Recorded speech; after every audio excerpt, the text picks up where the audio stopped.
Should I leave this in the background? Hola mis coconetes. I'm excited as hell for this video. If you've been following me on Instagram since before I got deleted, you always say this. I would post my birds sometimes. I've had birds for 19 years. Can you believe that shit? But yeah, enough about me. I'm making this video for you guys. You can learn something because I feel like this is important and birds are underrated. So there are things to consider before getting a bird. How much time are you going to spend with them? Because birds love to play. They love toys. Don't get them a mirror because people think getting a bird a mirror is okay. It's like, no, it's not okay. Like, you're going to talk to a mirror all day and that's your friend. Like, that's fucked up. You know what I'm saying? Like, you talk to a mirror all day and you tell me if you're going to go crazy or if you're going to be okay. You're not going to be okay. You're going to be nuts. So please don't get mirrors for your birds. And also, birds are not domesticated. And an example of that would be a dog. So dogs are domesticated animals. They've been bred to be under the care of humans and not have their wild instincts. So that's for birds. They're not domesticated. They still have their instincts and they're still going to do what the fuck they want because, again, they're not domesticated. Birds also have needs of a toddler. So for some birds, you're going to have like a 2-year-old or a 3-year-old in the house. They'll be screaming when they want attention. They'll be screaming for everything, talking to themselves, playing all day, constant stimulation. So if you don't have time, don't get a bird. This video might sound like a why you shouldn't get a bird video, but a lot of people think they're responsible and they're not responsible. That shit breaks my heart. Some good toys would be some wooden toys and chew toys. Obviously, it depends on the type of wood. Also, be careful with the dyes because a lot of companies use unsafe dyes.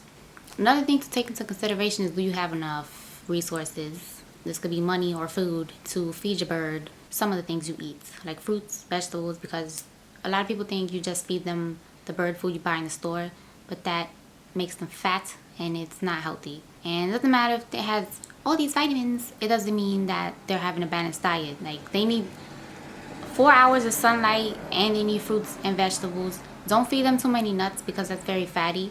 So like 1 almond is okay. Not every day, you know, moderation. Don't give them soda, tea, coffee, anything that's caffeinated. I don't care if your grandparents did that to your bird. How long did that bird live? Don't do that. Just don't do it. If you drop a baby, it's still bad. It doesn't matter if nothing happens to the baby. Don't do nothing to drop the baby. You feel me? So don't do nothing that might potentially harm your birdie. Again, no caffeinated drinks. Just water, please. Water. Juice is okay. Smoothies are okay, but just the taste. Like, not a whole bunch. Unless you like made it naturally, you know, like you did not put additional sugar in there because they can't have a lot of sugar because their hearts beat very fast, so they can't have things that will accelerate their heartbeat. No chocolate, no avocados, no salty foods. Salt obviously in moderation, but like there's salt in foods, that's inevitable. But if you were to get them like salted almonds, don't do that. Just get them raw almonds. Like, let's say you make rice and beans and the beans have salt, okay, that's fine, give them beans. But I think you know what I'm trying to say. Next, don't give them any fruit pits, apple seeds. That's gonna kill them. So if it's not nuts or pumpkin seeds, sunflower seeds, that's okay. Sunflower seeds though, I would stay away from because it's high in fat. Like, it's not really a preference in the bird community. So I'm just letting you guys know that. Like, I don't give my birds sunflower seeds. Only once in a while. Like, I don't fuck with it. Yeah, just anything high in fat, just because they get fat from the bird seeds, you know? Xylitol, which is an artificial sweetener. This is also harmful to dogs.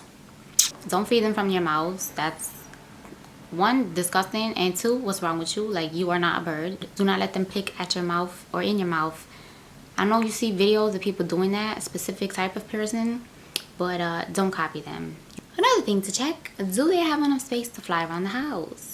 If you're worried about your birds flying out the window, 1, ask yourself, why don't you have screens on your window? What is wrong with you? If you don't have screens in your windows, you're probably getting cockroaches, mice, flies up in your house. I have screens on my windows. We don't do bugs in here, bitch. So get you some screens so you can have your windows open.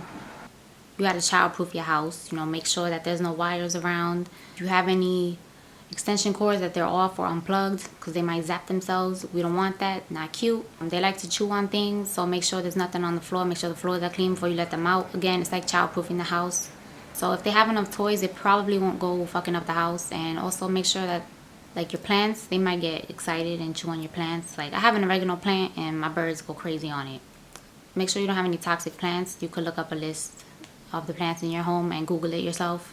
Don't chase them around the house because they might get scared and have a heart attack and die. Again, they have very fast heartbeats, so you can't just like scare them and shit. If you want to train your bird to come when you call it, you could start with clipping their wings. I never had to do that because the parakeets that I had when they had babies, they, you know, we all raised them together, I guess. Like obviously the bird parents raised the bird, but they knew who I was and they would come to me when I called them. So I didn't have to like do that. So I got lucky with that. But for some cases, like you do need to clip their wings or have a tight ass bond with your bird so they could just voluntarily fly to you, if that makes sense. But if you're having trouble raising your bird and your bird, like you've had your bird for like 2 years and now you want to develop a relationship with it, good luck. This isn't a how-to video, but I would look, what happened? I would look for some YouTube videos on that. Make sure your ceiling fans are off. Don't want no accidents. Birds have very sensitive lungs, so no cigarette, no hookah, no weed. I don't care. Again, if you do that all the time, that is fucking up their bodies and they are slowly dying because of you being careless. And with birds, they don't really show when they're sick until the very end, when it's too late. Because in the wild, again, they're not domesticated. They have to hide all their illnesses. They have to hide when they're in pain. They hide it all just so that they won't be a target for a predator. Be careful with hairspray, Lysol, Clorox, ammonia, yak, yak, yak. Be careful with the chemicals. Put them in another room. Let it air out. They gotta have the cleanest air around them at all times. So with that said, I recommend you clean the cage once a week. If you don't, you're gonna start getting some flies. Gross. Make sure you got some quick aid things handy, like Quick Stop in case they hurt themselves, they start bleeding. Quick Stop stops the bleeding immediately, depending on the severity of the cut. If you do need to go to the vet, make sure that you go to an avian vet. Because regular vets do not have avian training. In order to get avian training and go to school to be an avian vet, you need to go get your regular vet certification. Another thing to consider is waking up early. You will wake up early no matter what because the birds will wake you up. So if you don't want to wake up early, don't get a bird. They might not want to eat straight off the wake up, but they might talk to themselves for a little bit, just chatter around or just, you know, with the eyes closed, cheep, cheep, cheep, cheep, cheep, for a little bit. And then eventually they'll be like, I'm hungry, feed me. If you eat breakfast at a certain time, they're gonna want to eat with you. Maybe feed them at the same time because they're social birds. They like to do everything in groups. Birds are messy, so they probably won't eat all of the food that you put for them, but that doesn't mean that you give them less food for thinking about what they're gonna eat. So just put like a full scoop of food in there. They'll eat what they want. Don't fill it too much, but like maybe this much, fill this much, like, and then they'll dig through it and then add more if you need to. They're gonna leave a lot of shells behind. You could just blow those out and they'll eat the food that's underneath it that they can't see. Make sure you clean their water all the time too and scrub it because you don't want that buildup residue, causes mold. So after the morning, you know they're gonna need a nap. They take naps in the afternoon. That's when they'll start preening their feathers. And you know, when they like, you might think they're plucking, but they're just preening themselves. They do this to take out the new feathers. Let me show you with the baby bird. This is Pico. So you see the light gray? That part is what they'll preen and they'll bite off so that the feather could come out. And the dark gray is what you would leave alone. You could also help them do this. He's a baby, so I let him do it himself, whatever he's comfortable with. But I try to help him like under here, his head, because he can't get to his head, obviously. But if you just scratch them lightly. His mom was plucking him, so now I'm taking care of him full-time mom. It's kind of lit. So yeah, they like nap time.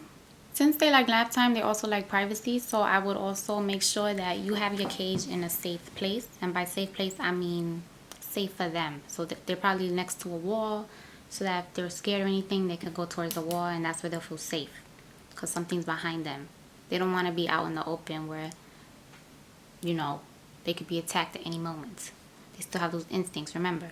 I would cover half of the cage so that like they can go to the covered part of the cage whenever they want to escape or have privacy, or when they feel unsafe they could go there. And I will also cover the back of the cage where the wall is so that shit doesn't get on the walls, because sometimes shit ends up in random places. Every bird is different. Whenever they're hungry, they're gonna want to eat, so just feed them whenever they're hungry or give them snacks. Don't feed them too late. Like, I wouldn't feed them past like 6, maybe 2 hours after the sun goes down. I will put them to sleep.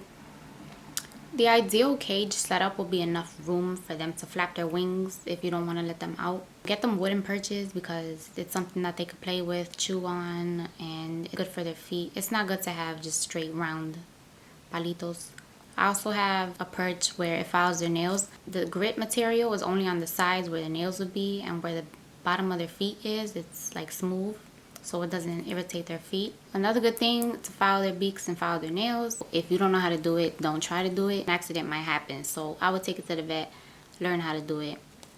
If you take your bird out also and they want to climb on you, like this little baby, hide all your jewelry. Now from young, I'm gonna train him not to bite this, or just like if he wants to bite it, to nibble on it. Cause like Tuki, rest in peace, she never yanked my chains. She never wanted to destroy my jewelry. Kiwi, however, he wants to destroy everything he sees. Speaking of Tuki and Kiwi, Kiwi is not really friendly. Tuki was very friendly. Like, she would love to kiss you, sing to you, or whistle, and make little noises. Kiwi just likes to dance around your feet. He likes feet. He doesn't like hands. He doesn't want you to touch him. Even when you have your feet near him, you cannot move, because if you move an inch, he will bite you. So whatever he says at all times, he's like a cat. If he thinks you're not in the house, he'll call for you, and a lot of birds do this. They like to vocalize. So if you leave the room, the bird's gonna call you and start screaming or something, or chirping. You could go see what's up if they're okay, but don't make that a habit, because they're gonna take advantage of that. Like, they're gonna notice that you do that and call you just to have you there with them and not want anything. This is normal for birds. And what I do is scream back at them. Well, obviously not be like cheep cheep, but just be like, "You're what's good, I'm here," or "Hey baby, I'm in the other room," or whistle. They'll know it's you. So now that you know all of this, what bird do you get? First off, do your research. I'm gonna give a few examples. Not all birds are friendly, so one bird will just be for you. It's a one-person bird. He don't want to deal with nobody else. Like African greys, they're one-person birds. You have to raise them from very young to get used to a lot of people, but in general, they want to be one person only. Tuki was like that. She only wanted to deal with me, nobody else. Eventually, after like 3 years, she softened up and was being nice to other people around her. Parakeets are like the ideal starter bird. I will get them very young and just like talk to them, play with them. You could train them to talk if you talk to them every day, all the time. They're very sweet, very chatty. To me, they're on the quiet side compared to the other birds I'm going to mention. Cockatiels are also a good starter bird. They whistle a lot, and it's like having the repeat button on. So if they whistle one tune, they're going to keep doing it over and over and over again. Super cute, super annoying. I love it.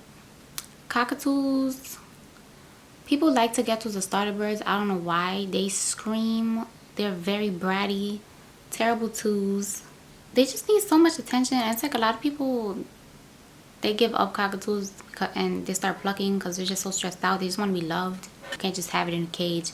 Bored. Macaws are very popular too, but please don't get one if you live in an apartment with regular ceilings. You need them bougie, high ceiling apartments to have one. That's what I think, because they need a lot of space, and they're very big birds. Birds are meant to fly.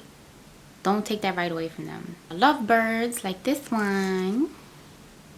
Loud as hell. They don't talk all day though, but they're loud when they do talk.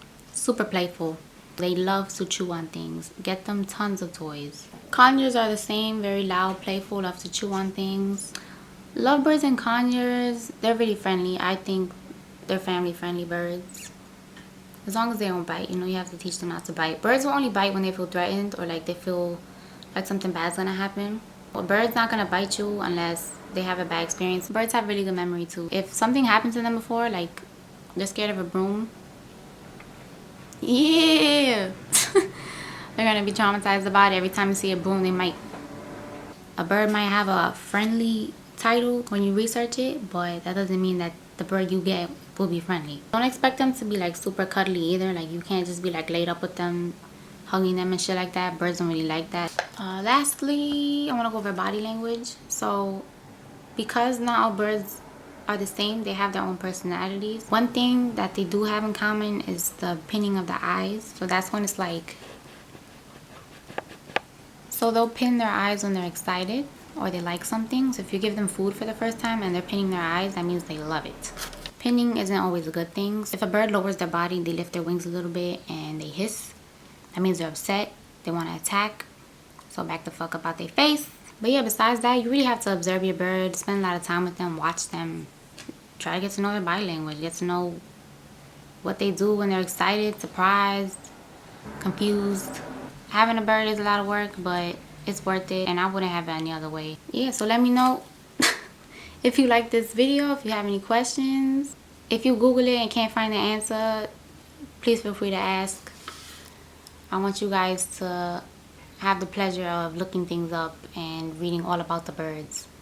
I don't want to just answer your question and that's it, you know. I want you to like look into it and see what goodies you might find, see how cool it is. Like, share, subscribe, you know the vibes.